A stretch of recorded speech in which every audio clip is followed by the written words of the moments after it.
So దయచేసి ఆరోపణలు చేసే ముందు వెనక్కి చూసుకోవాలి ఒకసారి. ఎందుకంటే నేను చెప్పదలుచుకున్న పాయింట్ ఏంటంటే ఇట్స్ ఎ కంటిన్యూస్ ప్రాసెస్. నిజానికి కేసీఆర్ గారి హయాంలో చాలా మంచి పనులు జరిగినాయి. ఇంకా బాగా చేయండి, మీరు ఇంకా బాగా పేరు తెచ్చుకునే ప్రయత్నం చేయండి. కానీ అంత మాత్రాన ఇక 10 ఏళ్ళలో ఏం చేయాలంటే మరి 56 ఏళ్ళంతా మీరు ఉద్ధరించి బాగా చేసిస్తే మేము ఖరాబ్ చేసినట్ట. సో దయచేసి అప్పుడు కూడా కాంగ్రెస్ పార్టీయే. అధ్యక్ష కొన్ని పాయింట్స్ చెప్తాను అధ్యక్ష. 1971 నుంచి 2014 వరకు. ఎందుకు 71 అంటే 1971లో ఫస్ట్ రెసిడెన్షియల్ స్కూల్ గౌరవనీయులు పివి నరసింహారావు గారు సర్వేలో పెట్టారు. అప్పటి నుంచి ఈ యుగం స్టార్ట్ అయింది. 71 నుంచి 2014 వరకు 43 సంవత్సరాల్లో పెట్టినటువంటి రెసిడెన్షియల్ స్కూల్ ఎన్ని రాష్ట్రంలో అంటే 203. 10 సంవత్సరాల బీఆర్ఎస్ కాలంలో పెట్టిన రెసిడెన్షియల్ స్కూల్ ఎన్ని అంటే 819. అంటే మీ 56 ఏళ్ల మీ పాలనలో మీరు పెట్టి 203 అయితే 10 ఏళ్ల బీఆర్ఎస్ పాలనలో పెట్టిన గురుకులాలు 819. ఆ రోజు గురుకుల పాఠశాలల్లో చదివే విద్యార్థుల సంఖ్య 2-3 లక్షలు ఉంటే ఈ రోజు 8-10 లక్షలు పెరిగిందంటే అది బీఆర్ఎస్ పార్టీ చేసినటువంటి కృషి. ఆ రోజు హాస్టళ్లలో కొలిసి అన్నం పెట్టేవాళ్ళు.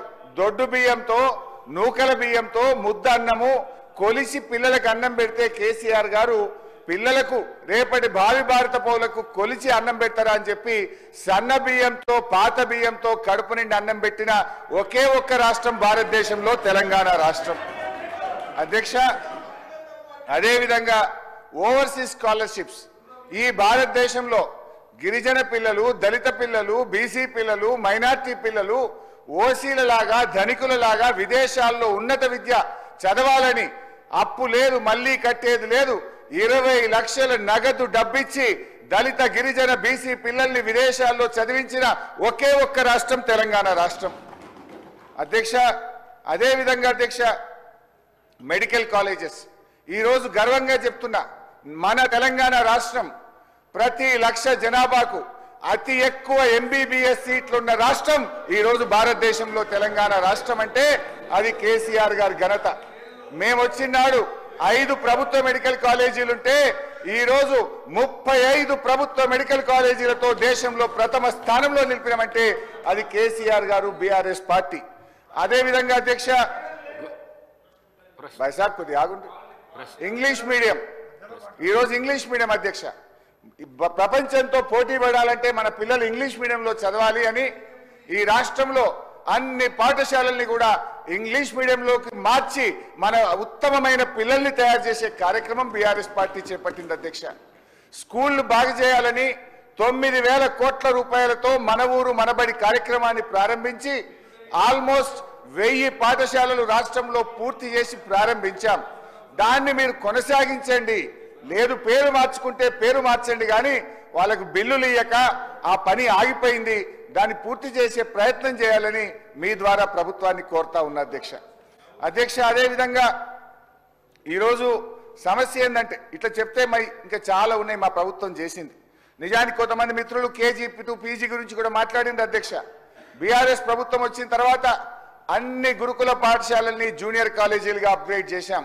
83 గురుకుల డిగ్రీ కాలేజీలు పెట్టాం, 5 గురుకుల పీజీ కాలేజీలు పెట్టాం, 4 గురుకుల లా కాలేజీలు కూడా ఈ రాష్ట్రంలో పెట్టింది బీఆర్ఎస్ ప్రభుత్వం. మీరు ఇంతకంటే బాగా చేయండి అధ్యక్ష. నేను 21 ఏళ్ళు ఎమ్మెల్యేగా ఉన్నాను అధ్యక్ష. 15 సంవత్సరాలు ప్రతి న్యూ ఇయర్కు 31st నైట్ ఒక ఎస్సీ హాస్టల్లో అన్నం తిని అక్కడే ఎస్సీ పిల్లలతో నూతన సంవత్సర వేడుకలు జరుపుకున్న ఎమ్మెల్యేను. 15 సంవత్సరాలు పోయాను అధ్యక్ష. నిన్నగాక మొండాలి గత వారం కూడా SC hostel Siddipet integrated SC హాస్టల్కి వెళ్ళి పిల్లలతో భోజనం చేశాను. ఆ రోజు అక్కడ వార్డెన్స్ నాకు చెప్పింది ఏంది, 6 నెలల నుంచి మెస్ బిల్లులు రాలేదు అని వార్డెన్లు చెప్పారు అధ్యక్ష. ఆ రోజు నేను మాట్లాడినా నెక్స్ట్ డే మధ్యాహ్నం 4 గంటలకు 4 నెలల బిల్లు పడ్డాయి. అట్లీస్ట్ నేను పోయినాక 4 నెలలు అయితే పడ్డాయి. ఈ రోజు కూడా పరిస్థితి ఏంటంటే ఆ వార్డెన్ పేరు మల్లేశం. ఇవాళ కూడా ఫోన్ చేసి మాట్లాడినా, ఏం మల్లేశం అన్ని వచ్చినాయి అని అడిగితే, సార్ ఇంకా 2 నెలల మెస్ బిల్లు పెండింగ్ ఉంది, ఇంకా 2 నెలల కాస్మోటిక్ ఛార్జెస్ పెండింగ్ ఉంది, పిల్లలకు ట్యూషన్ చెప్పే టీచర్లకు 6 నెలల నుంచి జీతాలు రావట్లేదు, అవుట్ సోర్సింగ్ ఉద్యోగులకు 8 నెలల నుంచి జీతాలు రాలేదని ఆ వార్డెన్ చెప్పినారు. ఇది ఇంటిగ్రేటెడ్ హాస్టల్ సిద్దిపేట. నేను మొన్నగా వారం కింద పోయి అక్కడ భోజనం చేసి వచ్చిన. నేను అబద్ధాలు చెప్తలేను, వేగ్గా ఆరోపణలు చేస్తలేను. ముఖ్యమంత్రి గారు ఏమంటున్నారు? గ్రీన్ ఛానల్ అసలు హాస్టళ్లకు రెసిడెన్షియల్ స్కూళ్లకు ఒక్క పైసా ఆగదని ముఖ్యమంత్రి గారు చెప్తారు. ఎవరి మాట నమ్మాలి? ఇప్పుడు ఏం జరుగుతుంది రాష్ట్రంలో? దయచేసి మీరు ఆలోచించండి. ఇవాళ మనం ఇక్కడ ఇంత ఇంపార్టెంట్ అంశం మీద ఇక్కడ మాట్లాడుతున్నాం అధ్యక్ష. ఈరోజు పివి నరసింహారావు గారు ప్రారంభించిన మొట్టమొదటి స్కూల్ సర్వేల్లో ఈరోజు పిల్లలతో వంట వండిస్తే ఆ పిల్లవాడు అబ్బాయి పేరు 8వ తరగతి విద్యార్థి అధ్యక్ష. ఆ అబ్బాయి పేరు మీద వేడి నూనె ఆ పిల్లవాడి కాళ్ళ మీద పడి ఇగో కాళ్ళు ఎట్లా కమిలిపోయినాయి, హాస్పిటల్లో జాయిన్ అయ్యింది. మీరేమో మేము హాస్టల్ పోయినాము, బాగా చేస్తున్నాము, మా ముఖ్యమంత్రి గారు చేస్తున్నారు. సర్వేల్ స్కూల్లో ఈరోజు ఉదయం 9 గంటలకు పిల్లవాడు 8వ తరగతి విద్యార్థితో వంట వండిస్తే ఆ పిల్లవాడిని మీద నూనె పడి 2 కాళ్ళు కాలిపోయినాయి అధ్యక్ష. ఏ రకంగా పరిస్థితి ఉందో మీరు ఆలోచించండి. ఈరోజు ఇంకొక సంఘటన, కొరుట్ల నియోజకవర్గం పెద్దాపూర్ గురుకుల పాఠశాలల్లో ఇప్పటికే 4 పిల్లలకు పాము కరిచింది. 2 పిల్లలు చనిపోయినరు. గౌరవ ఉప ముఖ్యమంత్రి గారు అడిగి పోయొచ్చిండ్రు. మళ్ళీ ఇవాళ 5వ విద్యార్థికి అబ్బాయి పేరు అఖిల్కు ఇవాళ మళ్ళీ పాము కరిచింది. ఇంత మనం మాట్లాడుతున్నాం. ఒక గురుకుల పాఠశాలల్లో ఏమో మరి అక్కడ వేడి నూనె పడి పిల్లవాడి కాళ్ళు కాలిపోయినాయి. పిల్లవాడితో వంట వండిస్తారా? అంటే is it not the failure of your government? 4 సార్లు పాము కాటై 2 పిల్లలు చనిపోయిన రెసిడెన్షియల్ స్కూల్లో ఇవాళ మళ్ళీ పాము కాటుకు వచ్చిందంటే మీ నుంచి చర్యలు లేవు గనక, ప్రభుత్వం పట్టించుకోవట్లేదు గనక సమస్యలు పునరావృతం అవుతున్నాయి అనడానికి ఇది ఉదాహరణతో మీకు చెప్తా ఉన్న అధ్యక్ష. ఈ సమస్యలు మా ప్రభుత్వంలో రాలేదని కాదు. ఆ రోజు సంవత్సరానికి 200, 300, 400 మంది పిల్లలు ఫుడ్ పాయిజన్ అయితే ఈరోజు వేల సంఖ్యలో ఫుడ్ పాయిజన్ అవుతా ఉంది. అసలు సమస్య జరగని రోజే లేదు. ఇక చూడండి అధ్యక్ష, సాంబార్లో ఎలక, గురుకులంలో ఎలకల కలకలం, విద్యార్థికి పాము కాటు, ఇట్లా చెప్పుకుంటూ పోతే ఒక 100 ఉన్నాయి. I don't want to go in to that. నేను కోరేది, మీ సిన్సియర్గా మిమ్మల్ని కోరేది ఏంటంటే ఇప్పటికైనా మీ కలెక్టర్లను బాధ్యులు చేయండి. చిన్న జిల్లాలైనవి, 2 అడిషనల్ కలెక్టర్లు ఉన్నారు. మీరు ప్రభుత్వం నుంచి మంత్రులు లేరు. సమస్య ఏమైంది? ఎస్సీ శాఖ ముఖ్యమంత్రి దగ్గరనే, ఎస్టీ శాఖ ముఖ్యమంత్రి దగ్గరనే, మైనార్టీ శాఖ ముఖ్యమంత్రి దగ్గరనే. ముఖ్యమంత్రి గారికి సమయం లేక, డిపార్ట్మెంట్ మీద దృష్టి పెట్టక సమస్యలు తీవ్రమైతా ఉన్నాయి. అది మీ ఇంటర్నల్ మ్యాటర్. ఎందుకు క్యాబినెట్ ఎక్స్పాన్షన్ చేసుకోలేకపోతుందో ఏడాది అయింది. చాలా మంది ఉన్నారు, టాలెంట్ ఉన్నోళ్ళు. I will leave it to you. కానీ మరి ముఖ్యమంత్రి గారన్నా చేయమనండి. మరి ఈ సమస్యలు ఏంది ప్రతిరోజు? దయచేసి ఆలోచన చేయండి అధ్యక్ష. ఇలా మెస్ ఛార్జెస్ గురించి కొత్తగా మెస్ బిల్లులు పెంచారు. మా ప్రభుత్వం కూడా 2018లో పెంచాం. సరే, మీరు పెంచారు, సంతోషం. కానీ ఒక చిన్న డిస్టర్బెన్సీ ఉన్నది. మీరు 2100 ఏమో పోస్ట్ మెట్రిక్ పెట్టారు, కాలేజ్ పిల్లలకు పెట్టారు. ప్రీ మెట్రిక్ 1400 పెట్టినారు. అందరికీ కామన్ మెనూ అంటే హాస్టల్ వార్డెన్లు చెప్పేది ఏంటంటే అసలు ఇడ్లీ చేసేటువంటి వంట సామానే మా దగ్గర ఉండదు, చపాతీ చేసే వంట సామానే మా దగ్గర ఉండదు. ముందు దాని మీద కాన్సన్ట్రేట్ చేసి, ఇప్పుడు ఒక గురుకుల పాఠశాల అంటే జూనియర్ కాలేజ్ దాకుంటే మెనూలో మాకు కొంత 2100, కొంత 1400 వస్తే మేనేజ్ చేసి మేము ఆ మెనూ ఇవ్వగలుగుతాం. ఓన్లీ 10th వరకు ఉండేటువంటి దాంట్లో వంట సామాన్ లేదు, ఇది మేనేజ్ చేయడం కష్టం. అయితే పెంచండి, కొద్దిగా జాగ్రత్తగా ఆలోచించాలని చెప్పి వాళ్ళు చెప్పడం జరుగుతూ ఉంది. ఇకపోతే అధ్యక్ష, హాస్టల్ మెయింటెనెన్స్ బీఆర్ఎస్ ప్రభుత్వం ఉన్నప్పుడు సంవత్సరానికి 3-4 లక్షలు హాస్టల్ మెయింటెనెన్స్ ఇచ్చేవాళ్ళం. ఎస్సీ బీసీ హాస్టళ్లకు బుగ్గలు పోయినా, సున్నమేయాలన్నా, డోర్లు పోయినా. ఈ ప్రభుత్వం వచ్చిన ఏడాది కాలంలో మెయింటెనెన్స్ డబ్బు విడుదల కావడం లేదు.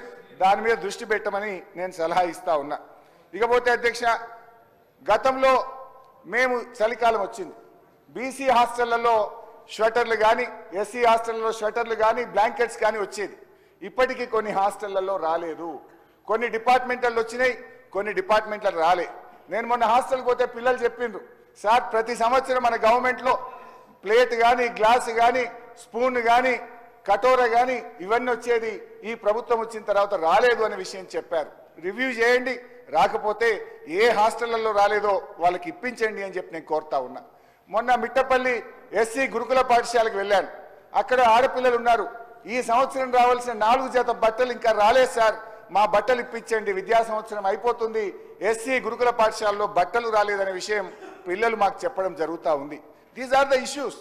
మనమేదో దీనికి బేసిజాలకు పోవాల్సిన అవసరం లేదు. మాకంటే బెటర్ చేస్తామన్న మీరు కనీసం మేము చేసిన దాన్ని కూడా కొనసాగించలేకపోతున్నారన్నదే మా ఆవేదన అధ్యక్ష. సరే, మిడ్ డే మీల్స్ ఇవాళ కూడా కోడిగుడ్డు 5 రూపాయలే ఉంది గవర్నమెంట్ ఇచ్చేది. ఆ కోడిగుడ్డు బిల్లు కూడా నేను క్రాస్ చెక్ చేసుకొని మళ్ళీ బయటకు పోయి ఫోన్ మాట్లాడి చెప్తున్నా. ఈరోజు ఈ జూన్లో స్కూల్ స్టార్ట్ అయితే we are in the month of December. ఇప్పటి వరకు కోడిగుడ్డు బిల్లులు ఎక్కడ కూడా చెల్లించలేదు. 6 నెలల నుంచి కోడిగుడ్ల బిల్లులు పెండింగ్ ఉన్నాయి. ఒకటి మార్కెట్లో ధర 7 రూపాయలు ఉంది, గవర్నమెంట్ ఇస్తున్నది 5 రూపాయలు. వారంకు 3 సార్లు కోడిగుడ్డు ఇవ్వమంటే వాళ్ళు 2 సార్లు ఇస్తున్నారు, ఒక్కసారి ఎగరగొడుతున్నారు. వాళ్ళది కూడా తప్పు లేదు. సో మెస్ ఛార్జీలు పెంచినట్టు కోడిగుడ్డు ధరను కూడా 5 రూపాయల నుంచి 7 రూపాయలకు పెంచాలని మీ ద్వారా ప్రభుత్వానికి విజ్ఞప్తి చేస్తున్నా. It's practical issue. ఇకపోతే హాస్టళ్లలో గతంలో మేము చాలా చోట్ల కూడా చలికాలం ఆడపిల్లలు చల్లినీళ్లతో స్నానం చేయలేరని సోలార్ ప్యానెల్స్ పెట్టించాం. నేను మొన్న కొన్ని హాస్టల్స్ పోతే సార్, ఆ కోతులు వచ్చి సోలార్ ప్యానెల్స్ అని డిస్టర్బ్ చేస్తున్నాయి, ఎంత రిపేర్ చేసినా ఉండడం లేదు, ఏదైనా గీజర్స్ పెట్టించే ఆలోచన చేయమంటున్నారు. అట్లీస్ట్ గర్ల్స్ హాస్టల్స్ వరకైనా వాటర్ హీటర్స్ పెట్టి ఆడపిల్లలు వేడి నీళ్లతో స్నానం చేసే విధంగా ఒక ప్రయత్నం చేయమని మీ ద్వారా విజ్ఞప్తి చేస్తా ఉన్నా. అదేవిధంగా అధ్యక్ష, ఇకపోతే మిడ్ డే మీల్స్లో కూడా సెప్టెంబర్ వరకు బిల్స్ ఇచ్చారు. అక్టోబర్, నవంబర్ 2 నెలల mid day meals bills pending ఉన్నాయి. అదేవిధంగా వంట వండే వాళ్ళకు కూడా మిడ్ డే మీల్స్ ఎవరైతే అన్నం వండి పెడుతున్నారో వాళ్ళ జీతాలు కూడా ఇంకా పెండింగ్లో ఉన్నాయి. తర్వాత మేము ప్రభుత్వం ఏం శ్రీధర్ బాబు గారు దబాయించకే దండం పెడతా. ఇప్పుడే మా బీజేపీ ఎమ్మెల్యే గారు నీకు బిరుదు ఇచ్చారు, ద మోస్ట్ ఏమనే intellectual minister of this cabinet అని మా రాకేష్ రెడ్డి బిరుదు ఇచ్చిండు అన్న. అందుకని ఇచ్చిపెట్టాను నన్ను. జరా నేనేమైనా తిడుతున్నాను, నిన్ను సలహాలు ఇస్తున్నా, జరాగు నీ దయ సైగా చేయకను సార్.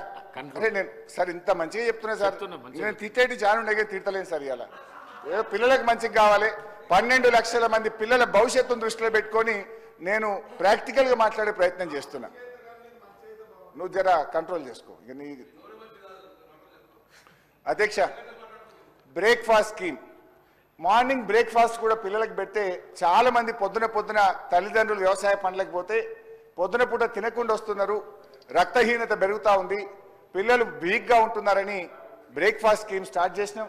దయచేసి ఆ బ్రేక్ఫాస్ట్ స్కీమ్ను కూడా కొనసాగించాలని మీ ద్వారా ప్రభుత్వానికి విజ్ఞప్తి చేస్తా ఉన్నా. ఇన్ఫ్యాక్ట్ ఇంటర్మీడియట్లో కూడా ఈసారి మేము మళ్ళీ ప్రభుత్వం వస్తే ఇంటర్మీడియట్ వాళ్ళకు కూడా మధ్యాహ్న భోజనం పెట్టాలనే ఆలోచన ఉండే మాకు. వీలైతే ఇంటర్మీడియట్లో రోజుకు డ్రాప్ అవుట్స్ అవుతున్నాయి, మీరు గమనించండి, లెక్క తెప్పించండి. ఇయర్ ఆన్ ఇయర్ ఇంటర్మీడియట్ కాలేజీల్లో స్ట్రెంత్ తగ్గుతూ వస్తున్నది. అక్కడ కూడా మధ్యాహ్న భోజన పథకం ప్రారంభించి పిల్లల్ని ఇంకా బాగా చదివించడానికి ప్రయత్నం చేయాలని చెప్పి కోరుతా ఉన్నా అధ్యక్ష. తర్వాత అధ్యక్ష, ఇప్పుడే అన్నాను కదా, మా intellectual minister of the cabinet వారే పాపం చాలా కష్టపడి అభయహస్తం మేనిఫెస్టో రాశారు. వారే చైర్మన్, దీనికి ఎంతో కష్టపడ్డారు, వారిని అభినందిస్తున్నా నేను వారి కష్టానికి. అయితే అధ్యక్ష, విద్యాశాఖకు సంబంధించి ఆ మేనిఫెస్టోలో ఏం చెప్పారో ఒక్కసారి గుర్తు చేసి ప్రభుత్వాన్ని వీలైనంత త్వరగా చేయాలని కోరుతా ఉన్నా. విద్యార్థి భరోసా కార్డు 5 లక్షల రూపాయలు 100 రోజుల్లో ఇస్తామన్నారు, 365 రోజులైంది. దయచేసి మేనిఫెస్టో పైన చర్చ పెట్టండి సార్, దాంట్లో మాట్లాడదాం. ఈరోజు ఆశ్రమ స్కూల్స్, రెసిడెన్షియల్ స్కూల్స్కి సంబంధించిన అంశం విషయంలో ఇప్పుడున్న ప్రస్తుత పరిస్థితులపై మేము తీసుకున్న చర్యలపై ఇప్పుడు సీతక్క గారు సవిరంగా వివరించారు. మేనిఫెస్టో మీద పెట్టండి సార్, పెడతాం. అలా మేనిఫెస్టో 10 సంవత్సరాలు ఏం చేసిండో వాళ్ళు కూడా చెప్తాం, మేము కూడా చెప్తాం. సంవత్సరంలో మేమేం చేసినామో చెప్తాం. ఇంకా 4 సంవత్సరాల్లో పూర్తి స్థాయిలో అమలు చేసే కార్యక్రమం కూడా చేస్తాం. మేము ప్రజలకు జవాబుదారీతనంగా ఉంది అధ్యక్ష. ఇవాళ కాకుండా రేపు సమయం తీసుకొని మేనిఫెస్టోలో పెట్టిన ప్లస్ విద్యాశాఖకు సంబంధించిన అన్ని అంశాలను కూడా అమలు తీసుకొచ్చే కార్యక్రమం చేస్తాం. దిగులు పడొద్దని చెప్తా ఉన్నాను హరీష్ రావు గారికి, ఎందుకంటే మా బాధ్యత భాగంలోనే ముందుకెళ్తాం. దయచేసి సార్ మీరు ఇంతసేపు ఇస్తే ఎట్లా సార్? సార్ మీరు వారికి ఇస్తే మా సభ్యులందరూ చాలా మంది చెప్పారు సార్, ఇంతసేపు సార్ 25 మినిట్స్ హరీష్ రావు గారికి ఇచ్చారు సార్ మీరు. 5 మినిట్స్ అడిగింది. కన్క్లూడ్ చేయండి. స్పీకర్ సార్, నేను మాట్లాడింది 10 నిమిషాలు, మా శ్రీధర్ అన్న ఇంటెలెక్చువల్ మినిస్టర్ గారు 25 నిమిషాలు అన్నాడు. 25 అయ్యింది చాలు, నాకు 25 అయ్యింది. మా ఇంటెలెక్చువల్ మినిస్టర్ గారు చెప్పినంత టైం అయింది. ప్లీజ్ 25 నిమిషాలు అన్నారు కదా సార్, లెక్క పెట్టుండి. నేను 25 కంటే ఒక్క సెకండ్ ఎక్కువ మాట్లాడా అధ్యక్ష. అయితే నేను కోరేది స్కూళ్ళు బాగుపడాలంటే మూలాలు అర్థం కావాలి. ఇలా హాస్టళ్ళు ఎందుకు సమస్య వచ్చింది? బేసిక్గా మనం మెస్ బిల్లులు ఇవ్వకపోవడం వల్ల, టైమ్లీ బిల్స్ రిలీజ్ చేయకపోవడం వల్ల క్వాలిటీ ఆఫ్ ఫుడ్ దెబ్బతిన్నది. దయచేసి మీరు ఏదైతే గ్రీన్ ఛానల్ చెప్పినరో దాన్ని ఎన్ష్యూర్ చేయండి, తప్పకుండా క్వాలిటీ ఇంప్రూవ్ అవుతుంది. అడిషనల్ కలెక్టర్లు ఇద్దరు ఉన్నారు, వర్క్ డివైడ్ చేయండి, వాళ్ళని వెళ్ళమని చెప్పండి. రెగ్యులర్ విజిట్స్ కలెక్టర్ గారు, జిల్లా అడ్మినిస్ట్రేషన్ వెళ్తే తప్పకుండా దీన్ని ఇంప్రూవ్ చేసే అవకాశం ఉంటుంది. ఇకపోతే అధ్యక్ష, ఈరోజు బాధ కలిగేది ఏంటంటే సర్వశిక్ష అభియాన్కి సంబంధించిన 19,000 ఉద్యోగులు డిసెంబర్ 9వ తేదీ నుంచి వాళ్ళు పూర్తిగా సమ్మె చేస్తూ ఉన్నారు. 100% సమ్మె చేస్తున్నారు. అదేవిధంగా సిఆర్టీ టీచర్లు, ఐటీడీఏలో పనిచేసే వేలాది మంది సిఆర్టీ టీచర్లు సమ్మె చేస్తున్నారు. మీరు అర్థం చేసుకోండి, ఇప్పుడు వాళ్ళు సమ్మె చేస్తే అక్కడ జరిగేదని చదువు చెప్పే సార్లు లేరు. 15 రోజులు అయిపోయింది. 15 రోజులై స్కూళ్లు మూతపడే పరిస్థితి వచ్చింది. వాళ్ళతో చర్చించి ఆ సమస్యను పరిష్కారం చేయండి.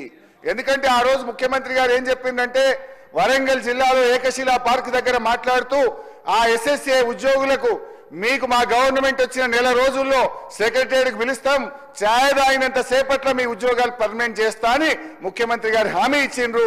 మరి 12 నెలలు అయింది, రోజు ఛాయ్ తాగుతున్నారు. మా ఛాయ్ ఎందుకు గుర్తుకొస్తలేదు, మమ్మల్ని ఎప్పుడు రెగ్యులరైజ్ చేస్తారని ఆ సర్వశిక్ష అభియాన్ ఉద్యోగులు బాధపడుతున్నారు. దయచేసి వారికి ఇచ్చిన మాట నిలుపుకోవాలని కోరుతున్నాం. సిఆర్టీ టీచర్లకు కూడా రెగ్యులరైజ్ చేస్తామని మీరు ఆ రోజు హామీ ఇచ్చారు. వాళ్ళు ఇప్పుడు నిరోధిక సమ్మెలో ఉన్నారు. పిలిచి మాట్లాడి వాళ్ళని సమ్మె విరమింపజేసి రెగ్యులరైజ్ చేయించండి అని కోరుతా ఉన్నాం. అదేవిధంగా అధ్యక్ష, ఫీజు రియంబర్స్మెంట్ విషయంలో పదే సభను పక్కదో పట్టించే ప్రయత్నం చేస్తున్నారు. గత ప్రభుత్వం ఇవ్వలేదు అంటున్నారు. కిరణ్ కుమార్ రెడ్డి గారు ఆ రోజు కాంగ్రెస్ ప్రభుత్వం పోయి బీఆర్ఎస్ ప్రభుత్వం వచ్చినాడు 2014-15 సంవత్సరంలో 2,350 కోట్లు గత ప్రభుత్వం పెట్టిన ఫీజు రియంబర్స్మెంట్ బకాయిలను మా ప్రభుత్వం చెల్లించింది. బేసిజాలకు పోకుండా విద్యార్థులు, లక్షలాది మంది విద్యార్థుల భవిష్యత్తును దృష్టిలో పెట్టుకొని దయచేసి ఆ ఫీజు రియంబర్స్మెంట్ డబ్బులు విడుదల చేసి పిల్లల భవిష్యత్తు కాపాడాలని మీ ద్వారా ప్రభుత్వానికి విజ్ఞప్తి చేస్తున్న అధ్యక్ష, గెస్ట్ లెక్చరర్లకు, పార్ట్ టైం లెక్చరర్లకు జీతాలు 42,000, 50,000 చేస్తామని మీ మేనిఫెస్టోలో పెట్టారు. పరిస్థితి ఏంటంటే పెంచుడు మాట దేవుడెరుగు. 6 నెలల నుంచి గెస్ట్ లెక్చరర్లకు, కాంట్రాక్ట్ లెక్చరర్లకు జీతాలు రాక చాలా ఇబ్బందులు పడుతున్నారు. తక్షణమే ఆ జీతాలు విడుదల చేయండి, ఇచ్చిన మాట ప్రకారంగా వేతనాలు పెంచండి అని మీ ద్వారా కోరుతా ఉన్నాం అధ్యక్ష. మిడ్ డే మీల్ వర్కర్స్ కు మీరు 10,000 రూపాయల వేతనం ఇస్తామని మధ్యాహ్న భోజన కార్మికులకు హామీ ఇచ్చారు. అసలు జీతం వస్తలేదు. ఆ 10,000 పెంచండి, బకాయిలు విడుదల చేయండి అని కోరుతున్నాం. ఇంకొక ముఖ్యమైన విషయం, మమ్మల్ని ఆ రోజు ప్రభుత్వంలో ఉన్నప్పుడు స్కూళ్లు మూతబడుతున్నాయి, ప్రభుత్వ స్కూళ్లు మూసేస్తుందని మా మీద ఆరోపణలు చేశారు. ఈ విద్యా సంవత్సరంలో కాంగ్రెస్ ప్రభుత్వం అధికారంలోకి వచ్చిన తర్వాత 1913 ప్రభుత్వ పాఠశాలలు మూతబడ్డాయి అధ్యక్ష. దయచేసి మీరు ఆ స్కూళ్లను తెరిపించండి. 1831 ప్రైమరీ స్కూల్ మూతబడ్డాయి, 49 అప్పర్ ప్రైమరీ స్కూల్ మూతబడ్డాయి, 33 హై స్కూల్ మూతబడ్డాయి. మరి మీరు ఆ రోజు పెద్ద మాటలు చెప్పి ఈ రోజు స్కూళ్లు మూతబడుతున్నాయి. దయచేసి 1913 స్కూళ్లలో పిల్లల్ని చేర్పించండి, అక్కడ టీచర్లను పెట్టండి. అవసరమైతే స్థానిక ప్రజలతో, ప్రజాప్రతినిధులతో చర్చించి ఆ స్కూళ్లు తెరిపించాలని నేను మీ ద్వారా ఈరోజు ప్రభుత్వాన్ని కోరుతున్న అధ్యక్ష. బాధ కలిగేది ఏంటంటే బడిలోనో అమ్మ ఒడిలోనో ఉండాల్సిన పిల్లలు ఈ రోజు ఆసుపత్రుల పాలవుతున్నారు. ఇవాళ పిల్లలు ప్రాణాలు పోతా ఉన్నాయి. వెంటిలేటర్ల మీద పిల్లలు ఉండే పరిస్థితి చాలా బాధాకరం. ఖమ్మంలో ఎలుకలు కొరికి ఆసుపత్రుల్లో పిల్లలు ఉన్నారు. నిమ్స్ హాస్పిటల్లో పిల్లలు విషాహారంతో హాస్పిటల్లో ఉన్నారు. ఇవాళ కొరుట్లలో పాము కాటుతో పిల్లలు ఆసుపత్రుల్లో ఉన్నారు. సర్వేల్లో వేడి నూనె కాళ్ళ మీద పడి పిల్లలు ఆసుపత్రుల్లో ఉన్నారు. అంటే దీన్ని బట్టి నేను ఈ నిమిషానికి ఉన్న పరిస్థితి చెప్తున్నా. నేను ఎప్పుడో జరిగింది చెప్తలేను. ఇక్కడ మనం చర్చిస్తున్నాం, అక్కడ పిల్లలు ఆసుపత్రుల్లో ఉన్నారు. దయచేసి రివ్యూ చేయండి, సిచ్యువేషన్ను ఇంప్రూవ్ చేసే ప్రయత్నం చేయాలని చెప్పి నేను మీ ద్వారా కోరుతున్నా. Thank you sir. Last point sir.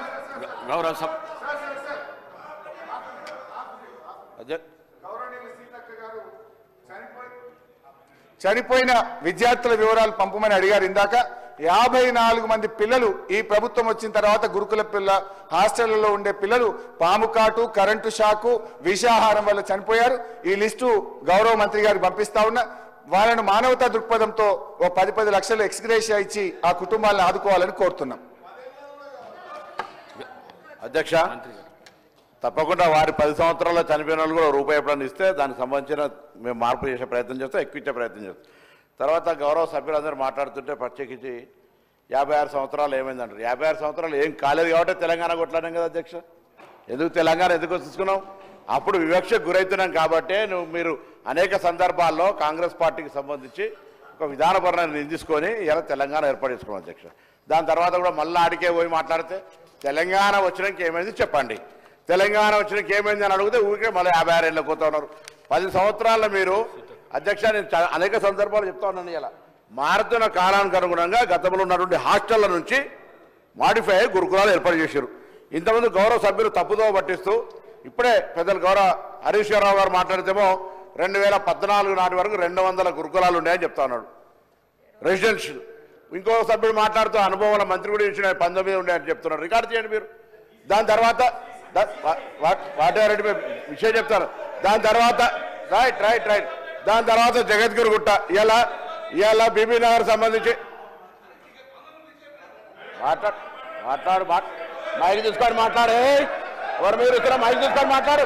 ఇట్లా దాంట్లో దొడ్డులా ఉన్నానుకోని బాగా ఉంటే ఆకారం అనుకుంటున్నావా? మైక్ మాట్లాడే అధ్యక్ష అప్పటి నుంచి చూస్తాను. ఏమనుకుంటాను దొడ్డు ఉంటే భయపడతాను అనుకుంటున్నా. దానిలో పేరుకేక భయపడేదేం లేదు. నేను హరీష్ రావు గారు అడుగుతాను, ఏం మొదటి సభ్యుడు అయితే మాట్లాడరా? చిల్లర మాట్లాడుతున్నా పిచ్చి ఆయన అన్నాడు కాబట్టి నేను అంటున్నా. నన్ను అన్నాడు ఆ మాట అయితే సార్ చిల్లర పిచ్చి దయచేసి నేనేమన్నా మీరు తప్పు చెప్పారు. ఇవాళ అక్కడ పాఠశాలకు సంబంధించిన మిలిటరీ మీరు ఇక్కడ బీబీ నగర్లు అన్నారు, మూసేసిరు అన్నారు. తప్పు. జగద్గిరి ఉంటే మార్చాం. ఇప్పుడు రమ్మంటున్నా గౌరవ సభ్యుల్ని రమ్మని చెప్తాను. ఏం మొదటిసారి సార్ దయచేసి అర్థం చేసుకోండి. మేము మళ్ళీ చెప్తాను, మా ప్రభుత్వము, నేను ఒక విద్యార్థి నాయకుడిని, మా ప్రభుత్వం కాంగ్రెస్ అంటేనే సంక్షేమం కోసం ఆలోచన చేస్తుంది. బీసీ బిడ్డను నేనేం ధనవంతుల బంగారు స్ఫూర్తితో నేను పుట్టలే. తప్పకుండా ప్రభుత్వ పాఠశాలలో చదివినాం. వాళ్ళ కన్సర్న్ మాకు తెలుసు. మా ప్రభుత్వంలో ఉన్నటువంటి ముఖ్యమంత్రి, ఉప ముఖ్యమంత్రి, సహచర కేబినెట్ అంతా కలిసి రాగానే అనేక సందర్భాల్లో వీటిని మార్చాలి అని ఎన్నికల కోడ్ ఉంటే కూడా అమ్మ ఆదర్శ పాఠశాలను స్టార్ట్ చేస్తే ఇవాళ మెస్ ఛార్జీలు పెంచేదాకా ప్రయత్నం చేస్తున్నాం. రైట్. మీరు బాధ్యత గల ప్రతిపక్షంగా మొన్న 10 సంవత్సరాల అధికారంలో ఉన్నోళ్ళు మీరు చేసిన దానికి ఇప్పుడు మార్పు జరిగి తప్పు జరిగితే నిర్మాణాత్మకంగా సలహా చెప్తే తీసుకుంటాం అధ్యక్ష. కానీ పొద్దున్న లేస్తే మొదటి నెల నుంచే విమర్శలు. ఇవాళ ఇప్పుడే ఖమ్మం కలెక్టర్ గారి నుంచి సీఎం గారి కార్యాలయం నుంచి ఫోన్ చేసి ఆదేశించినాం. ఏం చెప్తున్నారు అక్కడ? ఎలుక గరిచింది 15 సార్లు గరిచింది. ఎంక్వైరీ ఏమైనా ప్రైవేట్ హాస్పిటల్లో పెట్టి వాళ్ళ సంబంధించిన హాస్పిటల్లో పెట్టి తప్పుడు మెడికల్ రిపోర్ట్ ఇచ్చారు. ఇప్పుడే ఆదేశించిన జిల్లా కలెక్టర్ గారి మెడికల్ టెస్ట్ చేయించి రిపోర్ట్ ఇవ్వమన్నా అది హౌస్లో పెడతా తప్పుడు మాట్లాడిన చర్య తీసుకోవాలి అధ్యక్ష. ఇవాళ ఎస్ హాస్పిటల్ కోలేదంటారు ఒకరు. అరే ఇది దురదృష్టకర సంఘటనలు జరగద్దని కోరుకుందాం. అందరం కలిసి మా గౌరవ జిల్లా కలెక్టర్ల ఎస్పీల సమావేశంలో ప్రభుత్వం విజ్ఞప్తి చేసింది. కలెక్టర్ల బాధ్యత వారు చెప్పినట్టుగా చిన్న జిల్లాలు ఇవాళ ఎక్కడైనా సంఘటన జరిగితే ఫుడ్కు సంబంధించిన కమిటీలు వేసినాం. మేము కూడా తిరుగుతున్న వారి స్థితి పెట్టనే కేసీఆర్ నగర్లో పోయే గురుకులకు కూడా వేసినాం. ఇలా మేము మా బాధ్యత నిర్వహిస్తున్నాం. రైట్. 10 సంవత్సరాల మీరు చేసింది మేము అంటున్నాం. గురుకులాలు మస్తు పెట్టినాం అధ్యక్ష. కరీంనగర్లో గురుకులా పెట్టినారు, అగ్రికల్చర్ పెట్టినామని చెప్తున్నారు. పోయి మానకొండ స్కూల్లో పాప వాళ్ళకి అకామిడేషన్ లేదు, అందులో పోయి ఇరికిచ్చి నడుపుతున్నారు. ఒక సంత భవనం ఎందుకు కట్టలేదు 10 ఏళ్ళ?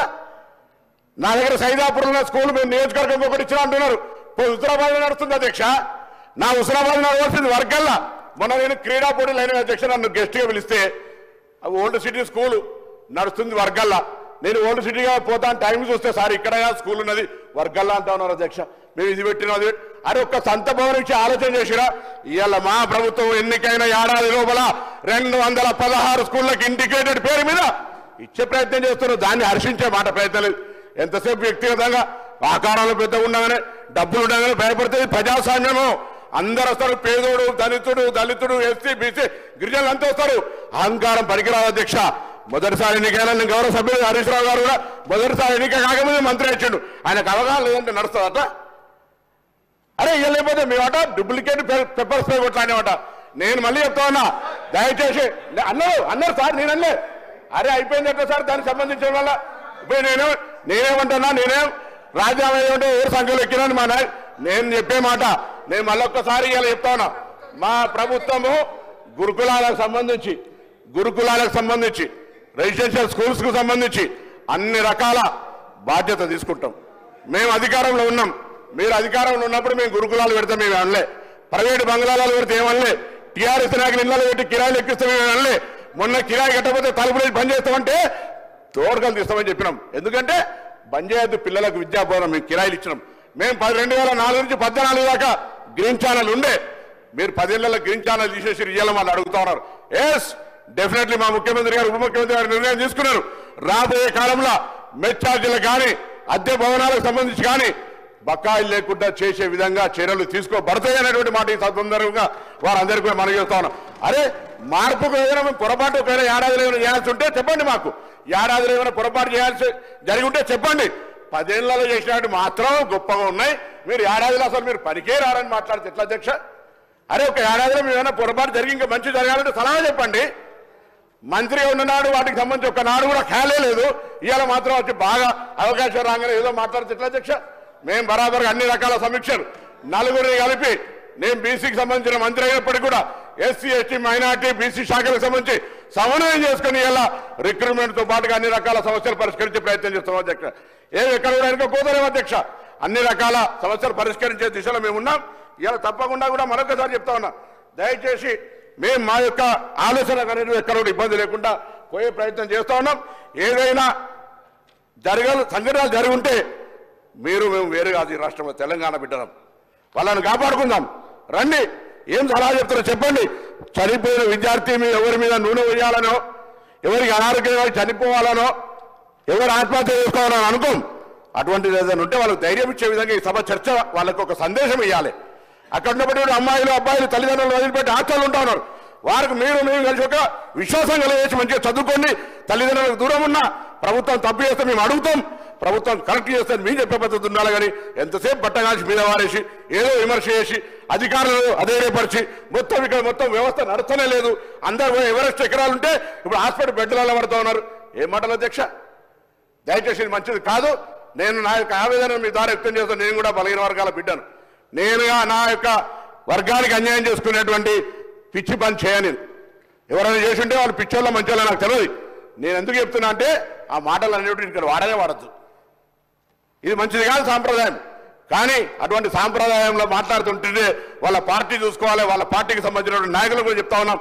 ఈరోజు దయచేసి సభా గౌరవాన్ని కాపాడడానికి మొదటిసారి సభ్యునే కావచ్చు, బరాబర్గా పార్లమెంటరీకి ఏ మాట అన్పార్లమెంటరీ మాట్లాడినా మీరు శాసన సభాధిపతిగా ఏ శిక్ష ఒక లోక్సభలో చేసినాం. అన్ని రకాలుగా మరొకసారి మనం చేస్తా ఉన్నాం.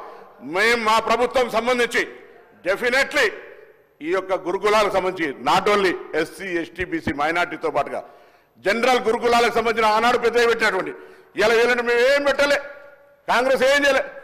కేజీబీవీలో తెచ్చిన అధ్యక్ష, మోడల్ స్కూల్లో తెచ్చిన అధ్యక్ష, కేంద్రీయ విద్యాలయంలో పెట్టిన అధ్యక్ష, ఇవన్నీ నవోదయ విద్యాలయంలో తెచ్చిన అధ్యక్ష, అన్ని విలాయంలో నేనే 10 ఏళ్లలో ఓన్లీ ఒక గురుకుల పెట్టి మొత్తం వైస్ ఛాన్సలర్ లేలే, టీచర్లు చేయలే, ప్రమోషన్లు లేవు. మీరు అన్ని సబ్జెక్టులు మాట్లాడారు. నేను ఇలా ఎక్కడైనా జరుగుతున్న సమ్మెకు సంబంధించి సర్వశిక్ష అభియాన్ గురించి కూడా మాట్లాడితే తప్పలేదు. డెఫినెట్లీ నేను మా డిప్యూటీ ముఖ్యమంత్రి వాళ్ళ ప్రతినిధులతో మాట్లాడిండు. వాళ్ళకి వేదిక ద్వారా విశ్వాసం ఇస్తున్న 10 ఏళ్ళు వాళ్ళు చేయని వాళ్ళు మిమ్మల్ని రెచ్చగొడుతున్నారు. దయచేసి రెచ్చిపోకండి, మా బాధ్యత. 10 ఏళ్లలో తెలంగాణ వచ్చిన కూడా వాళ్ళకి న్యాయం జరగలే. వాళ్ళకి ఆందోళన తగ్గించే ప్రయత్నం చేస్తాను, ఒక విశ్వాసం కలిగేసేది. అనేక రకాల సమస్యలు పరిష్కరించడానికి ప్రయత్నం చేస్తారు. ఒకటే 5 ఏళ్ళ జాదు మంత్రి హోం వెనకడికి 62 మెజిషియన్ అట్లా కాదు కదా అధ్యక్ష.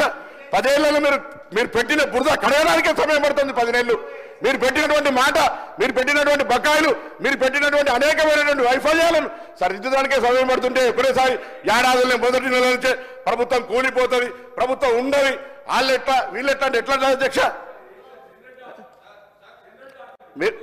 మీరు దయచేసి నేను మరొక్కసారి మీ ద్వారా సభ ద్వారా 8 లక్షల మంది చదువుకుంటున్న గురుకులాల్లో హాస్టల్లో పిల్లలకు ధైర్యం ఇచ్చే ప్రయత్నం చేయండి. ఆ విధంగా సభ చర్చ ఫలవంతంగా వాళ్ళకి చేరాలి. దానికి సంబంధించిన సూచనలు పెద్ద హరీష్ రావు గారు మాట్లాడే మంచి సంఘటన తప్పకుండా ప్రభుత్వం పాజిటివ్గా తీసుకుంటుంది. నాకే అభ్యంతరం లేదు అధ్యక్ష, మేము నెగటివ్గా మాట్లాడలేదు.